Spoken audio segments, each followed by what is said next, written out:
મરેંગો seems હોસ્પિટલમાં orthopaedic trauma અને heap replacement ડિપાર્ટમેન્ટનો in charge છું. આજે અમારા હોસ્પિટલમાંથી એક નાઇજીરિયન પેશન્ટ મિસિસ બસીરત રજા લઈને ઘરે જઈ રહ્યા છે. લગભગ 1 મહિનો હોસ્પિટલમાં રહીને 2 મેજર સર્જરી કરાવીને એ પેશન્ટ રિકવરી સાથે ઘરે જઈ રહ્યા છે.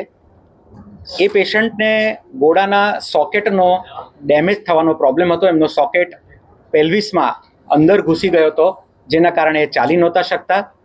એ પેશન્ટ નાઇજીરિયાથી મને રિપોર્ટ્સ મોકલાવીને મારી સાથે ડિસ્કસ કરીને પછી અહીંયા એડમિટ થવા માટે આવ્યા. આપણી હોસ્પિટલમાં 2 સ્ટેજમાં એમની સર્જરી કરીને એક 3D પ્રિન્ટેડ ટાઇટેનિયમના કેજને મૂકીને હિપ રિપ્લેસમેન્ટ સર્જરી એમની સક્સેસફુલી કરવામાં આવી. આવી રીતના જોઈન્ટ રિપ્લેસમેન્ટ એન્ડ ફ્રેક્ચરના કોમ્બિનેશનવાળા કેસમાં 3D પ્રિન્ટેડ કેજ સાથે સર્જરી લગભગ મારા નોલેજ પ્રમાણે ફર્સ્ટ ટાઈમ આપણા સિટીમાં થઈ છે અને પેશન્ટને એ પછી ઘણી સારી રિકવરી છે. પેશન્ટ આજે હેપીલી એમના ઘરે નાઇજીરિયા પાછા જઈ રહ્યા છે.